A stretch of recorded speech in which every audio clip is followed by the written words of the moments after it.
everybody, and welcome to the Little Fella Sports Podcast. As you can see, we've got Cricbuzz's very own Bharat Sundaresan with us. Obviously, a very well-known writer amongst Twitter cricket fans, of course. And of course, he's been at Cricbuzz for a very long time right now. And I mean, as a cricket fan, obviously, I've followed him for a number of years, and some of the stories have been nothing short of brilliant. So it's an absolute pleasure having him on the show, Bharat. So welcome to the Little Fella Sports Podcast, first of all.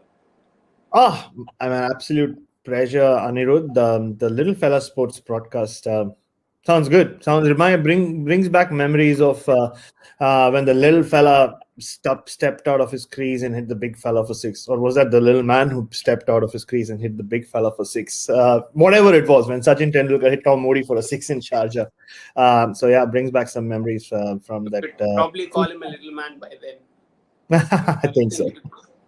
Yeah, so we are obviously here to talk about the WTC Final. Obviously, it's starting on the 18th of June, just about a week or so to go. And obviously, I mean, you've covered some series involved in the build-up to this, India playing New Zealand. So first thoughts on the WTC as a whole, because it's obviously the first ever edition. The ICC have brought this about to give some sort of relevance to every series that's played. And of course, there's a big final at the end of it. So obviously, there are some issues with the format of it. So what are your thoughts in general about the World Test Championship as a whole so far in the first edition alone? Yeah, but it's something that cricket needed. If you can't call it your best format or the format if you don't have a World Championship. Every other major sport, unless it's an American sport or unless it's Australian rules football league, has a World Championship. And I think it was much overdue. So no surprises that they started it, but it just took them a long time to come to how this first edition of the World Test Championship has gone. It's been up and down. I really, having covered a lot of those series involved in the World Test Championships, going back to the Ashes in England, and then the whole Australia summer where they crushed Pakistan and New Zealand, and then of course India losing in New Zealand and the India tour of Australia. So having gone through all those series, I really didn't get the buzz around the World Test Championship till I went to New Zealand to cover the India-New Zealand series. Like at the Ashes, it was all about the Ashes. It's a completely different beast. It was the first Ashes I was covering. So it just takes a whole new being of its own. It just becomes its own thing, the Ashes. So nobody was talking about the World Test Championship. Random questions used to be asked. And then, like I said, the Australian summer, it was the first summer of Smith and Warner coming back. So the focus was on that. So it was only when India lost to New Zealand and then, speaking to the Indian players and the team management, that you realized it's like, they already had their eyes on the World Test Championship final. Having said that, Tim Payne would make it a point to talk about that World Test Championship final every time, even during the Ashes, even after that. He said, I have my eye on that final. He would always say July 2021. Guess he got the month wrong. And unfortunately, as we know, Australia aren't there. I mean, they got the over rate wrong as well. So it's been a mixed bag. The coronavirus pandemic didn't help. There was all the confusion about points and, all these series getting cancelled. So it didn't help anyone's cause. But it's picked up steam in the last 6 months or so, ever since that crazy India-Australia series. And here we are. There's so much talk about India-New Zealand. And in a way, I'm happy it's a neutral final. It just adds more to it. Yeah, as you mentioned, of course, we obviously had the pandemic last year, and due to that, there was a number of series which got cancelled, and they had to pretty much change the point system. We saw Virat Kohli and Ravi Shastri coming out and openly saying that, boss, we played 4 series so far. I know we've lost one of them, but then, come on, because of that, the entire system from us being first, we're suddenly no more first, and we've got to go to Australia and win, go and come back to England and come back, play England and pretty much win every single test match. So in a way, that point system was a little bit of, I can understand why they did, because they wanted to stick to whatever they had initially as the final date for the World Test Championship final. But then, of course, that was not ideal for some of the teams. And as you mentioned, Australia obviously missed out just by over rate. And I'm sure Tim Payne's not too happy about that. So talking about this series, I know you covered the India-Australia series. And of course, you said you covered the Australian summer the year before. So when New Zealand went into, I think that was their first series of the entire cycle, the WTC cycle. So talking about New Zealand first, obviously they're in the World Test Championship. when starting off, you always think India, Australia, England are the big three, right? For obvious reasons, for more than one reason, you think India, England, Australia are the big three. But of course, New Zealand were the first team to end up qualifying, and they had a pretty bad start, right? And you covered that series. At that point, did you really think they potentially make into the WTC final, even though you probably weren't thinking about the WTC final as an entity? Not at all. I don't think anyone would have. Even New Zealand would not have, because it was one of their, I think, most disappointing showings as a team and as a collective throughout a three-match series in a long, long time. I mean, they've generally been very competitive every time they've played against Australia, every time they've come to Australia. And there was a lot of hope from that New Zealand team. Yes, they were riddled with injuries. Lockie Ferguson breaking down after just a few overs on debut in Perth. There was so much hope and, there was so much excitement around his debut. But they just fared really badly. I mean, the test match, none of the test matches went into the fifth day.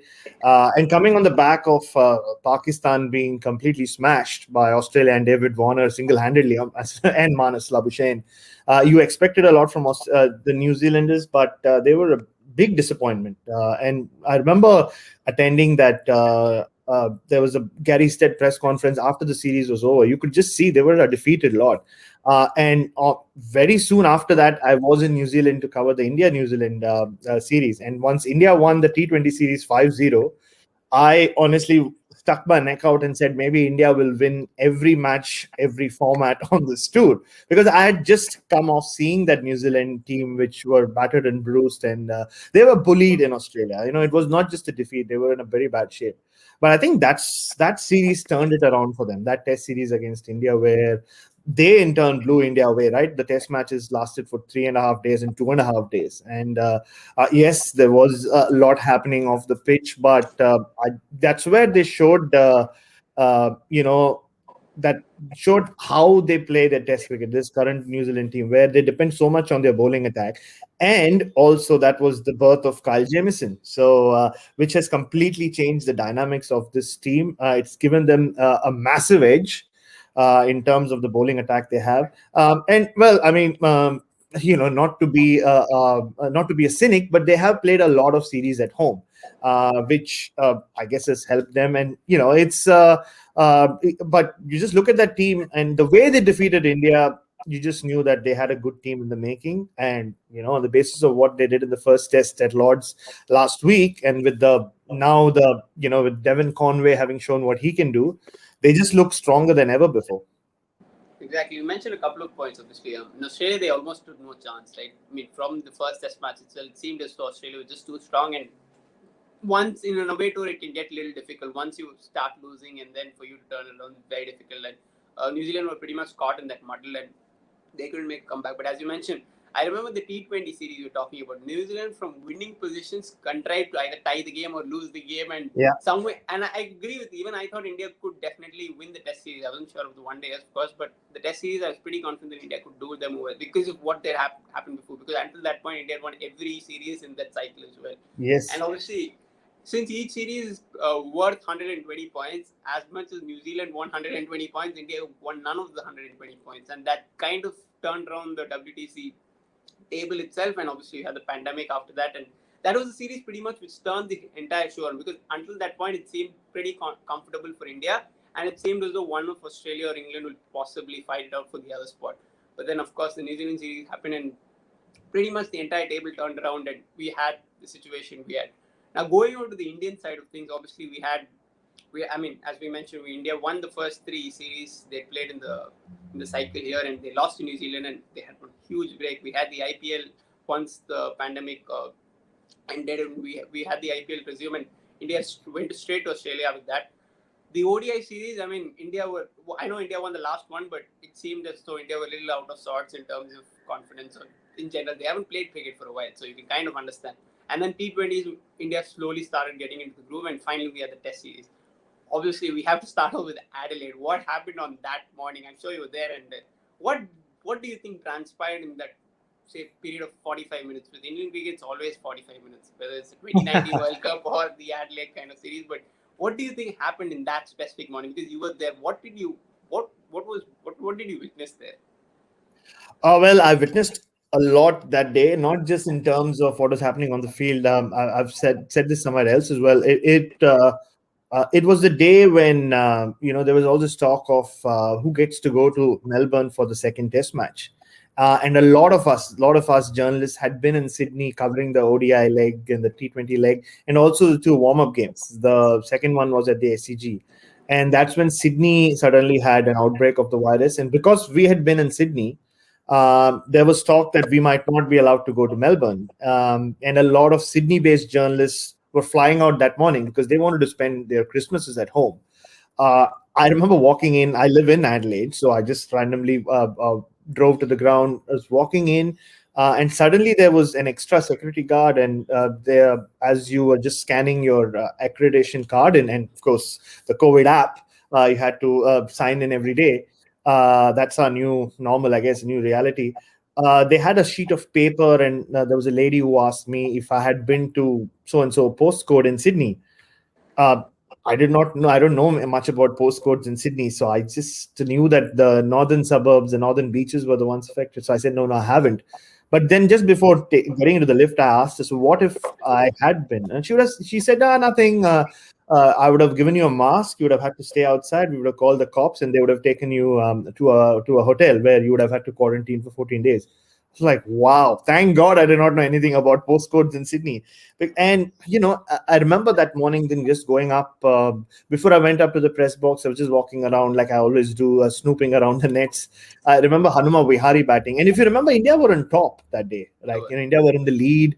And the way Australia had collapsed, if Tim Paine's catch had been taken, who knows where Australia would have ended up. They were 111 for 7 or 7 for 111 at that point. India had dominated that Test match. Virat Kohli looked like he was batting like a dream in the first innings. It looked like he was saving up all his energy during the white ball leg, which didn't go really his way for that one Test match. And he batted like beautifully before he was run out in that mix-up with Rahane. And even after the match began, I remember being upstairs. Nobody was watching the cricket. Everybody was focused on who gets to go to Melbourne. What should we do? Should I, Gab Joshi, my good friend and colleague, and I, we were talking about, should we drive to Melbourne? What should we do? My wife's holidays had begun. Like, she's a teacher. So I was like, should we take her along? That was my thought process. And I remember Bumrah getting out, cotton ball, and then another wicket fell, and then another wicket fell. And that's when, after the third wicket fell that morning, is when you're like, hang on, is something something is happening here which is not normal. And and it happened. They just kept not a single ball beat the outside edge. Every ball took the outside edge. Every catch was taken. I mean, the piece I wrote that day, and I still stand by it, I just think it was the perfect session of bowling you can imagine. Like, what do you expect when you are bowling? You want to get the edge, you want the catch taken. That was just happening ball after ball, really. So I don't, and because so many times you've seen in Test cricket around the world, the ball beating the bat. Someone, you'll say, oh, he will bowl much better, much worse than this, and take a lot of wickets. But this was just like, it was the perfect storm. So I think it was that more than India playing poorly or whatever. A couple of shots, maybe you can say people hung their bats out, but that happens. It was just a bizarre period of play. But trust me, I mean, if not for that, my tour would have ended that day. I would have, if that Test match had gone to day 4 or day 5, I would have watched the rest of that series on the TV right behind me. But because of 36 all out, or 36 for 9, however you want to look at it, the tour moved on. I got to move on, and I think it was something that, if that hadn't happened, I don't know, we would have seen the kind of series we did post that. Exactly. I mean, you mentioned about the fact that you obviously had your own issues with regards to quarantine, and these days, I guess it's normal to have these kind of issues. But of course, talking about the game itself, you mentioned about every edge being taken, every catch. I think Josh Hazelwood also, after the game, he took a 5 in that innings, and he came out and said, it was just one of those days where everything went my way. I did not expect, I've not seen anything like this in cricket before. Exactly. It was just one of those things where everything went Australia's way. The most important thing to remember after that was obviously Virat Kohli was heading back home due to personal reasons, and you had a broken Indian team in such a way. Because to lose, understandable, but to lose in that manner, I think after that, what transpired was brilliant. And of course, you had the MCG morning, you had Ashwin taking Steve Smith out very early, and then India regaining belief in him. Rahane is brilliant. the remainder of the series, how I know you didn't cover the Gabba test match from the stadium, and that was a completely different game and such. But the other two test matches also. How was the series after that? What did you think made India basically turn it completely around? Because it was very difficult after Adelaide, right? Yeah, I think it's just going back to what happened in Adelaide. Anyway, I think what has happened with this Indian team, with this current setup, is, and I point that out to be the main reason for India's domination in the last few months in Test cricket, is the fear of failure has been taken away by Ravi Shastri and Bharat Arun and the team management and the leadership group, not just the team management, but the likes of Ashwin and Kohli and Rahane and Pujara. They get onto that field, and you can see in the way the youngsters are coming into international cricket these days, right? We've spoken a lot about the IPL taking away that awe factor of, like, playing on the big stage, playing against the big names in front of big crowds. Having said that, these weren't big crowds at all by Australian Test cricket standards. But it was just, I think it came down to that. After 36, they had nothing to lose. The old cliche, the only way was to look up. They were so far. I mean, I remember talking about this on commentary on that day one, on Boxing Day. I said India left Adelaide with having lost the test, having lost their pride, and here they've come to the MCG on a sunny day, and they've lost the toss on a good batting day, is what it looked like. But I think it turned the moment Ashwin was given the ball. He took that first wicket. Like you said, Matthew Wade came and played a rather strange shot. And from that point onwards, it was all India. Even though Australia dominated the Sydney Test, you just realize that this team's going to do something special every time. In Sydney, you just knew they would find a way to draw that game. At the Gabba, even though over 300 runs, you felt, I was doing commentary on that game from the Sydney studio, the radio studio, and I had some former Australian cricketers for company, and they were talking about how Australia should, not bat on. They should declare, before the, declare when the lead was in the 220s or the 230s, dangle the carrot to the Indians. But yeah, I mean, and that's how they looked at it. They looked at it as, this Indian team has to surrender at some point, right? It was a battered and bruised team, to use, I love my pro wrestling, so to use a WWE or a pro wrestling comparison, it was like someone's been put in this submission move. They're just not giving up, right? You know how you have to go 1, 2, 3 or tap out.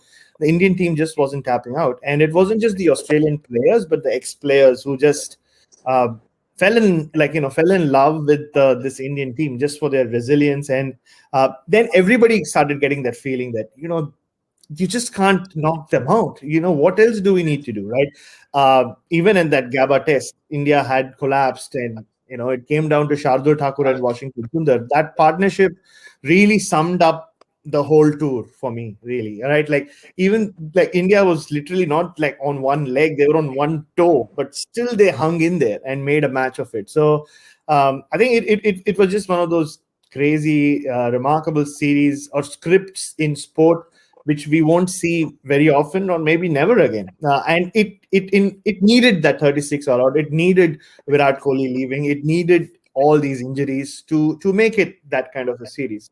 A lot of people compare it with the 2005 Ashes, but the England team was unchanged, more or less.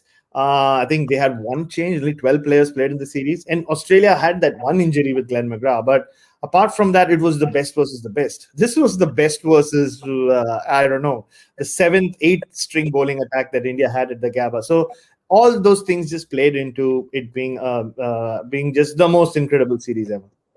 Yeah, talking about the bowling, I'm pretty sure never going to see Shardul Thakur, Natarajan, Saini, Siraj all line up in the same bowling attack ever again together. And of course, you mentioned about the debutants. I mean, I can reel out names: Shubman Gill, Washington Sundar, even inexperienced guys like Hanuma Vihari, Rishabh Pant, and all these guys. It was just one of those series which, as you mentioned, probably once in a lifetime kind of series where so many things can go wrong, but you still find a way to hang in there, and eventually pull off what they did on the last day in Gabba. And of course, what happened after that was just pure history. So we spoke a little bit of New Zealand, we spoke a little bit of India. Talking about this particular game, obviously it's happening at Southampton. What are your thoughts on the conditions potentially likely at Southampton? And I mean, the teams in general, New Zealand are obviously expected to go in with at least 4 seaming options. With India, you have the option of playing both Ashwin and Jadeja at number 7 and number 8. So, your thoughts on possibly the conditions, how it could line up, both the teams could line up accordingly? Well, Southampton is set to have one of the, if not the quickest pitches in England. I don't know what kind of pitch we'll see for a neutral ICC final, but just on the basis of that, it's great for any neutral fan or anyone watching the game because you have two of the best bowling attacks. I was just going through the Indian squad once again. I don't know if there's been an Indian bowling attack, which on paper has looked stronger. I'll give you a comparison. 2011, when India went to England, I remember covering the West Indies tour, the one that just preceded it. So this was right in between the World Cup win and the England tour. And interviewing Eric Simmons, who was at that point the Indian bowling coach. This is when I was still writing for the Indian Express. So I've not been with Cricbuzz for that many years. I've been with them for 2.5 years since I moved to Australia.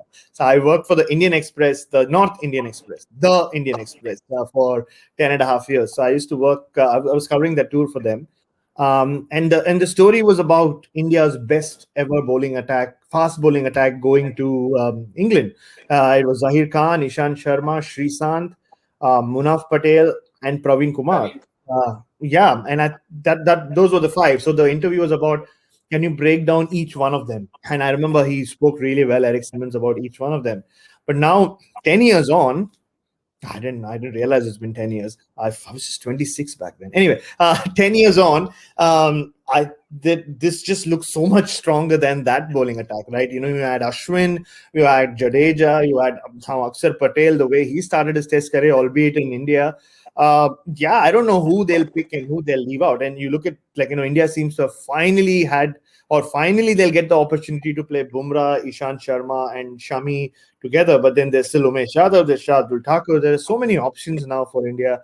And it's the same with New Zealand. You spoke about it earlier. It's very likely that they'll play all 4. And you're talking about a bowling attack which has Saudi, Jamieson, Neil Wagner, and Trent Bolt.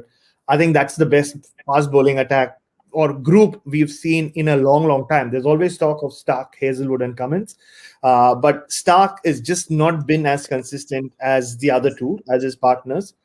He had a very off summer. This time he had a great summer last year, struggled in the Ashes, had a very poor summer against India 2018. But you look at these 4, they all are just, they're at the peak of their powers. Tim Southee, we just saw him he should have been man of the match if not for Devon Conway at Lord's. Trent Bolt is back. He's likely to play the second test match at Birmingham. So fastest pitch in England, 2 bowling attacks and fast bowling attacks at the peak of their powers. And then whoever India picked between Ashwin and Jadeja, I really don't know. I'm glad I don't have to take that call on who they're going to pick. So I think that's the most exciting part about this World Test Championship final, that not only have the 2 best teams on paper reach the final, but also that we'll get to see the 2 best bowling attacks in action on a good pitch. Yeah, you talked about New Zealand's bowling attack. I think having Trent Bolt swing, you've got Wagner's persistence, you can say, and you've got Tim Southee's swing, and you've got Jamison's extra bounce, and in general, just that exuberance of youth as well. I mean, obviously, he's not got too much experience, and it'll be one of his first major games he's played in his career, so I'm pretty sure he'll be looking to impress. And when you talk about India have got to leave out at least one out of Siraj or Ishant Sharma or Mohammad Shami, because you expect Jasprit Bumrah to play. And as you mentioned, India may not go in with both Ashwin and Jadeja. They could if they back their batting lineup just till 6 and you have 7 and 8. But then we want 2 spinners at Southampton, as you mentioned. So it's a little bit of a muddle for India. India have definitely got to leave out a couple of really good players who could definitely make case for selection based on their recent performance. I mean, you've got someone like Akshar Patel, who's got absolutely no chance of starting despite doing so well. You well. think? Yeah, I mean, rule nothing out with this Indian team, the way things have gone. But I think once the Australia tour is over, now we don't have to, I'm still living in sort of in that bubble where I'm just expecting the most unlikely thing to happen. But yeah, I don't think that's going to happen. Akshar Patel won't play this World Test Championship final.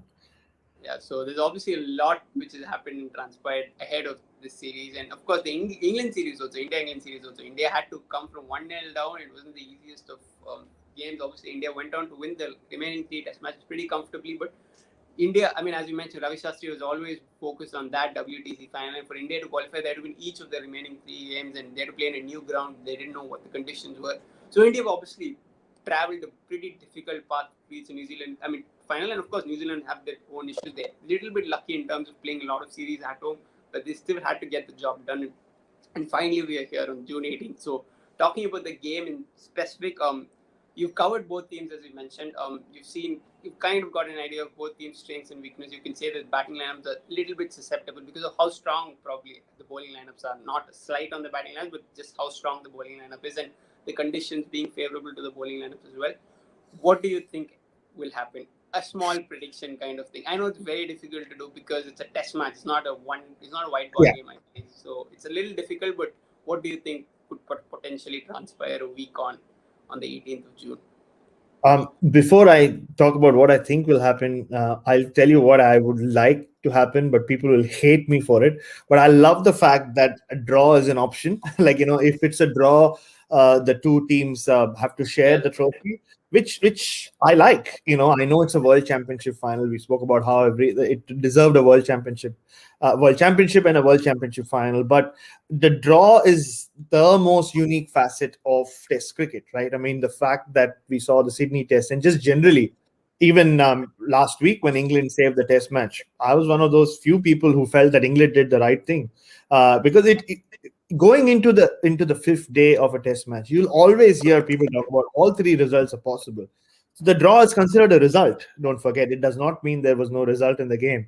Oh God, how old school do I sound here? But yeah, that's I would love a draw because it'll mean that one of the 2 teams will really be in there gritting it out. But just knowing how things happen, and with Southampton, it's very unlikely. Look, I think it comes down to the way New Zealand play Test cricket. You've heard them talk about why they have green pitches at home. That is because in case they lose the toss, they back their batting lineup to scrape up at least 220, 250 runs. And then they back their bowling attack to bowl the opposition out. And then they want them to have a greenish pitch on day 2. So, and that's how they play cricket. Even we saw it at Lords. They grind the opposition down. The one thing they have now that they did not have in 2020, 1.5 years ago almost, when they beat India, was a established opening partner for Tom Latham. Tom Blundell was tried. He wasn't decently successful. But with Devon Conway, I mean, you've just seen one Test match of his now, but he just seems to have the temperament, and he just, he seems to be like the Imran Tahir of that team. He just can't believe he's playing Test cricket, like Neil Wagner, right? Like both of them moving from South Africa, and we all know about their backstories by now. So there's that drive, that extra drive for a Conway or a Neil Wagner. But it seems like that one box that needed ticking has been ticked. We know that Kane Williamson is injured, so he's sitting this Test match out. Mitch Santner might not play, which might not be that bad a thing for them, I guess. Maybe Ajaz Patel comes in, but that's for the future. I know what your question is. I'm just beating around the bush here, but I think I just have a feeling that New Zealand, purely because of how they dominated India and sort of similar conditions in New Zealand, have some sort of an upper hand. But India, knowing how much they have really banked on, reaching this final and winning this World Test Championship, and also the fact that they've gone 6 months, they've just done everything you thought they couldn't do from different positions. They've found ways to find a result, whether it's a draw or a win, from different conditions or different circumstances in different conditions. So you just can't put it past them. So I have to say that India will win this World Test Championship final, even though New Zealand go in as favorites.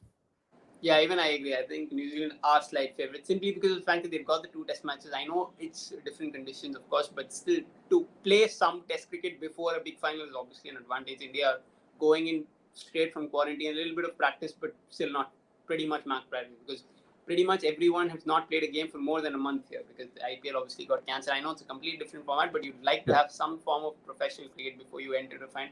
So I agree with your observation that New Zealand are favorites, but Yeah, as you mentioned, India got that quality because on paper you still have to say India is slightly better, just a little bit you can say, but New Zealand have the edge in terms of conditions and the way they played there.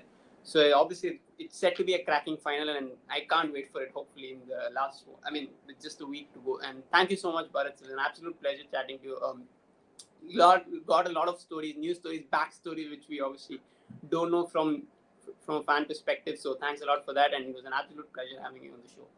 It was my pleasure being on your show, Anirudh. All the best. And yeah, Test cricket in England starts very late for me, but the Test match starts at 7:30. So I guess 5 late nights is what I'm looking forward to, or maybe not looking forward to next week. But it's going to be a lot of fun, and we should have a lot of fun. And there's a long summer after that as well with the England. Don't remind me. So thanks a lot, Bharat. Absolute pleasure having you on the show. Thank you.